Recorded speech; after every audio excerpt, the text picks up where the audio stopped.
கூட்டணி நிலைப்பாடு அதாங்க ஜனவரி 9 கடலூர்ல மாபெரும் ஒரு மாநாடு, அதாவது மக்கள் உரிமை மீட்பு மாநாடு 2.0 வச்சிருக்கோம். அந்த கடலூர் மாநாட்டில் தான் எங்களுடைய தெளிவான முடிவுகளை எடுத்து அறிவிக்க இருக்கிறோம்.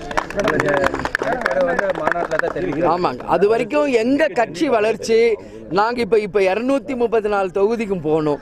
பூத் கமிட்டி அமைக்கிற வேலை, BL2 கலெக்டர்கிட்ட கொடுத்து ஒப்புதல் ரசீது. ஸோ அடுத்த தேர்தலுக்கு தேமுதிக இன்னைக்கு தயாராக இருக்கு. 80% ஒர்க் முடிச்சிட்டோங்க, இன்னும் 20% அதை முடிச்சு ஜனவரி 9 மாநாடுக்கு நாங்கள் தயாராகிறோம். குரு பூஜை இருக்குது நடுவில், தலைவருடைய 2வது குரு பூஜை டிசம்பர் 28ங்க.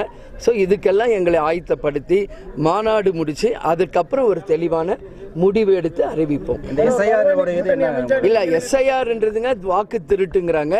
நேற்று கூட நான் எல்லா இடத்துலையும் அதை சொல்லிக்கிட்டு வரேன்.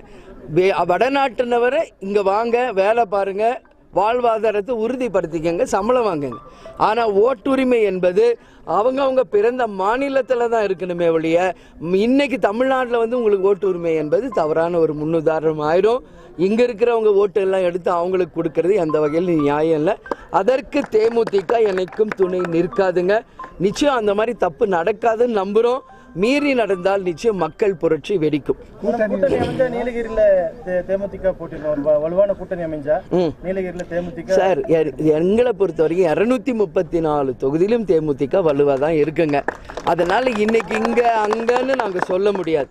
நீங்களே பார்க்குறீங்க, இன்னைக்கு எங்கள் மாவட்ட செயலாளர் சொல்கிறப்ப தான் எனக்கே தெரியுது. 10 இயர்ஸ்க்கு அப்புறம் நான் இன்னைக்கு வந்திருக்கேன்.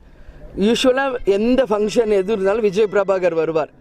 ஏன் அப்படின்னா 10 வருஷமாக கேப்டன் சிக் ஆனதுக்கப்புறம் நான் என்னுடைய செயல்பாடு மொத்தம் ஒன்லி கேப்டனை கவனிப்பதும் கேப்டனை எப்படியாவது காப்பாற்றணுன்றதில் மட்டுமே நான் ஃபோக்கஸ்டாக இருந்ததுனால இந்த உதகை மண்டலத்துக்கு நான் 10 வருஷம் ஆச்சு. நான் அவர் சொல்லும்போது தான் எனக்கே தெரியுதுங்க. பட் தலைவருடைய முடிவு இறைவன் விதித்ததாக நினைச்சு இன்னைக்கு அவர் எங்களுக்கு சொல்லி கொடுத்த பாதையில் நாங்கள் சென்று கொண்டிருக்கிறோங்க. உறுதியாக அவரோட லட்சியம் கொள்கைகளை வென்று எடுக்கும் தேமுதிகன்னு சொல்றேன்.